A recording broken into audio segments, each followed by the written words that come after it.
बुद्ध पुरुषों के साथ पुराण कथाएं क्यों जुड़ जाती हैं, कृपा करके समझाइए। महत्वपूर्ण है। सभी बुद्ध पुरुषों के साथ पुराण कथाएं जुड़ जाती, कारण है। पहली बात, बुद्ध पुरुषों के जीवन से अगर हम कथाओं को अलग कर लें तो बचता क्या है? कोरा खाका बचता है। बुद्ध कब पैदा हुए, किस तारीख को पैदा हुए, किस घर में पैदा हुए, लेकिन इसको जानने से क्या होगा? पहली तारीख को पैदा हुए कि दूसरी तारीख को पैदा हुए कि तीसरी तारीख को पैदा हुए, इससे क्या अंतर पड़ता है? कभी पैदा हुए, इससे क्या अंतर पड़ता है? कब मरे, इससे क्या अंतर पड़ता है? बुद्ध पुरुषों का मूल्य तो कुछ ऐसी चीज से है जो न कभी पैदा हुई और न कभी मरी। जो पैदा हुआ और मरा वो तो देह थी, वो तो रूप था। उसके संबंध में हिसाब रखने से कुछ भी सार नहीं है। वो तो गौण है, आसार है। उस आसार पर ध्यान देता है इतिहास। पुराण पकड़ता है सार को। पुराण ये फिक्र नहीं करता बुद्ध कब पैदा हुए, पुराण ये फिक्र करता है कि बुद्धत्व क्या है।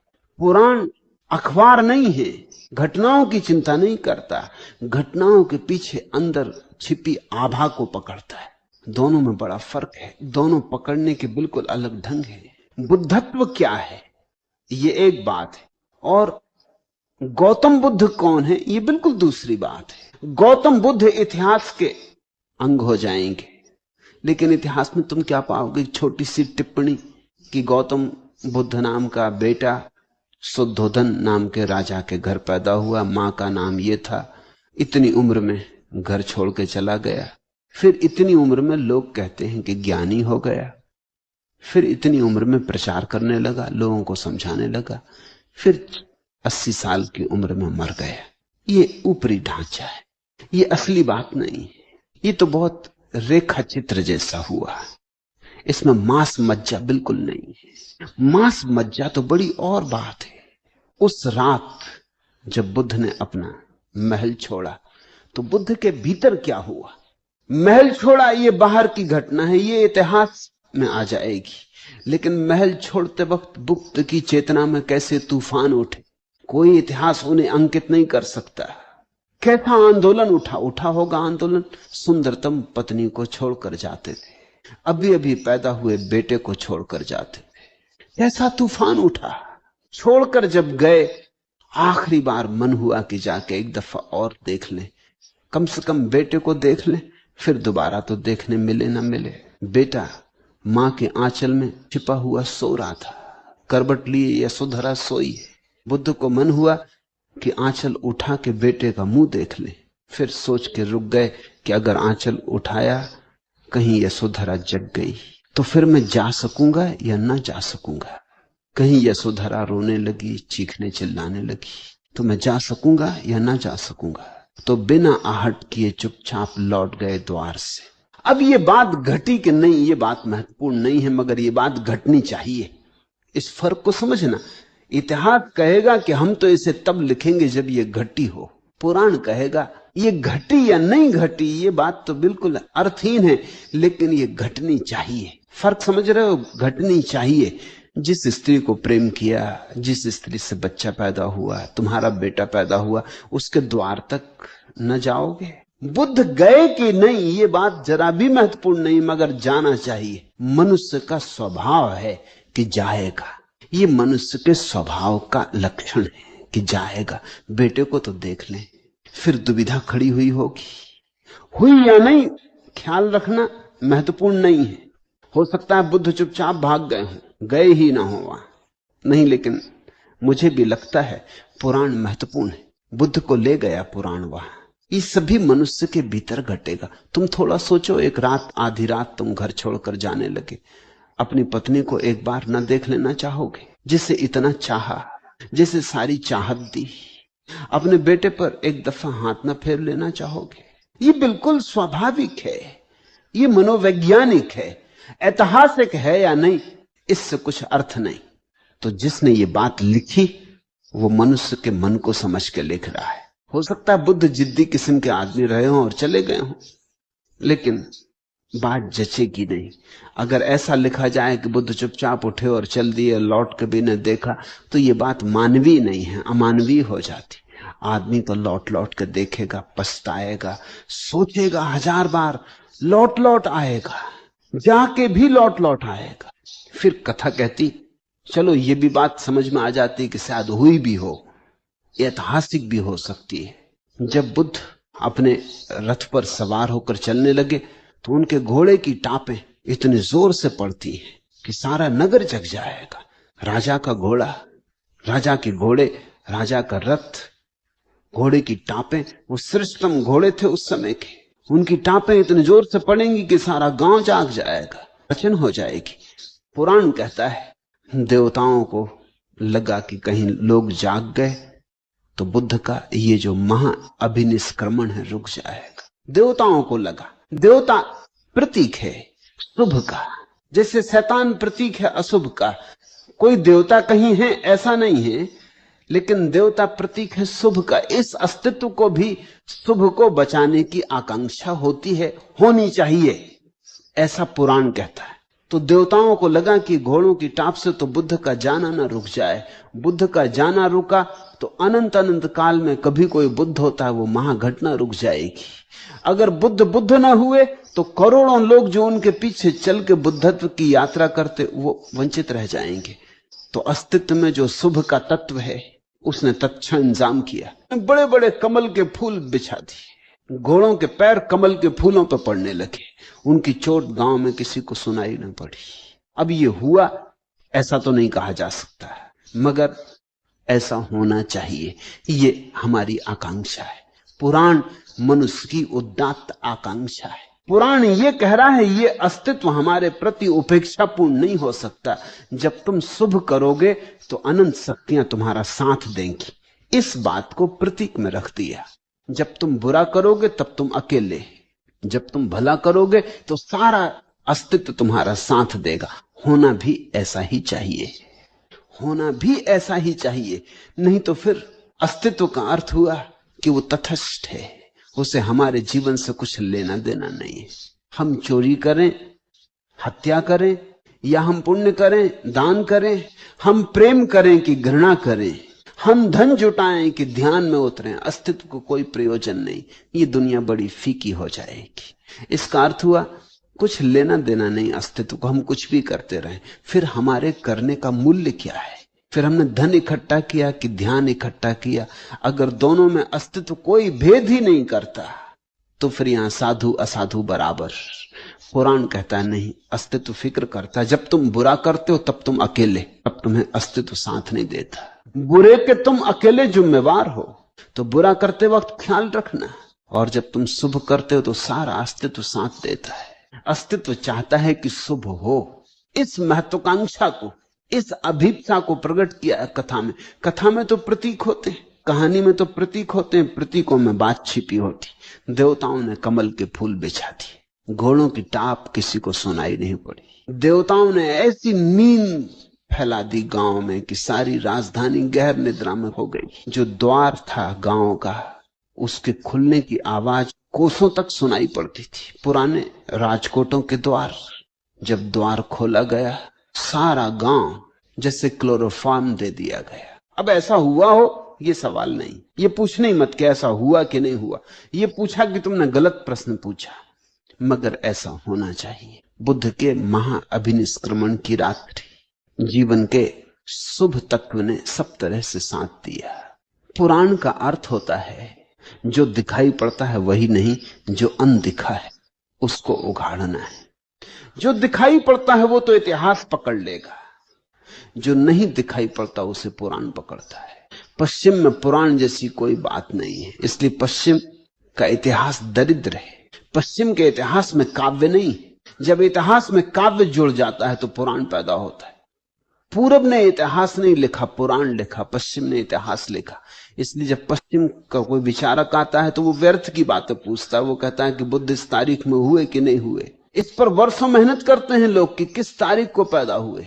हम इसकी चिंता ही नहीं करते, हम कहते हैं कोई भी तारीख काम दे देगी। अब देखो बुद्ध के जीवन में ये उल्लेख है कि बुद्ध पूर्णिमा की रात्रि में पैदा हुए, फिर पूर्णिमा की रात्रि में ही संबोधि को उपलब्ध हुए, फिर पूर्णिमा की रात्रि में ही मरे। ये बात पुराण की लगती, इतिहास की नहीं लगती। ऐसा हो भी सकता है संयोग बसात कोई आदमी पूर्णिमा को पैदा हो, पूर्णिमा को ज्ञान को उपलब्ध हो, पूर्णिमा को ही मरे, लेकिन ये बात जरा पौराणिक मालूम पड़ती है, ऐतिहासिक कम। वही दिन पैदा होना, वही दिन ज्ञान को पाना, वही दिन मर जाना, इतना संयोग बैठना जरा मुश्किल होता। ये शायद इतिहास की बात नहीं भी हो, लेकिन ये बात मूल्यवान है। पूर्णिमा तो प्रतीक है पूर्णता का।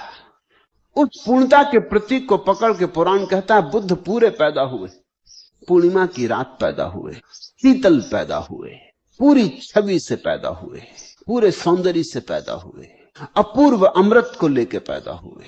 फिर पूर्णिमा की रात्रि ही उनके भीतर छिपा हुई ये अमृत बहा, प्रकट हुआ, स्फुटित हुआ, ये कमल खिला।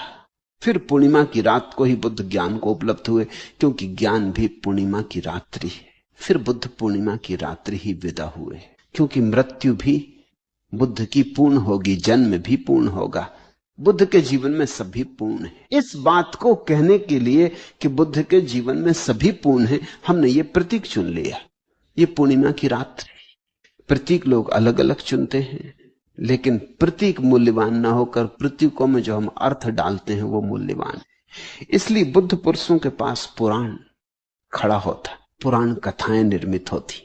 उन्हीं पुराण कथाओं के अर्थ को पकड़ लेकर तुम बुद्धत्व को समझोगे कि क्या अर्थ है। दुनिया में दो तरह के नासमझ हैं। एक हैं जो सिद्ध करने की कोशिश करते हैं कि ये पुराण कथाएं सच, ऐतिहासिक अर्थों में सच हैं, ये पागल, इनकी वजह से व्यर्थ की झंझट खड़ी होती।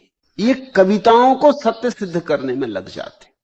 जैसे किसी ने कहा कि चांद को देख के मुझे अपनी प्रेसी की याद आ गई, और चांद ऐसे लगा जैसे मेरे प्यारी का मुखड़ा हो। अब तुम इससे झगड़ा करने लग सकते हो कि चांद और प्यारी का मुखड़े में कोई संबंध नहीं है। कहां चांद, कहां प्यारी का मुखड़ा, तुम्हें कुछ होश है?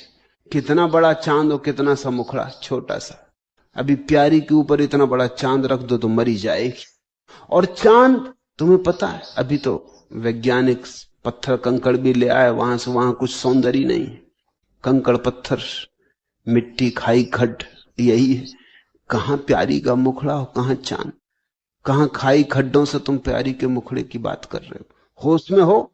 अगर कोई ऐसी जिद करे तो मुश्किल में डाल देगा, तुम सिद्ध न कर पाओगे। तुम कहोगे क्षमा करो, कविता लिखी गलती हो गई।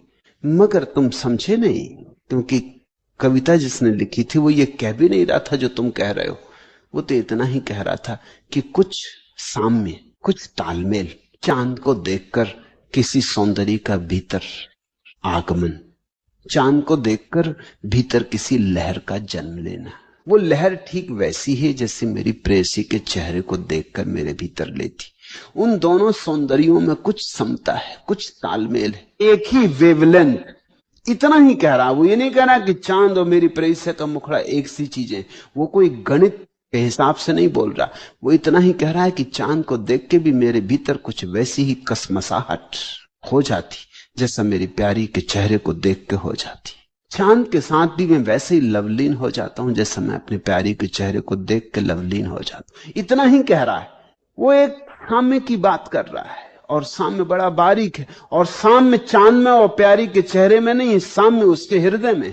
तो जिन्होंने लिखा कि बुद्ध पूर्णिमा को पैदा हुए, बुद्ध पूर्णिमा को ज्ञान को उपलब्ध हुए, बुद्ध ने पूर्णिमा को शरीर त्यागा, हो सकता है ये पूर्णिमा उनके भक्तों के हृदय में हो। ये भक्तों ने अनुभव किया हो कि ऐसा होना ही चाहिए।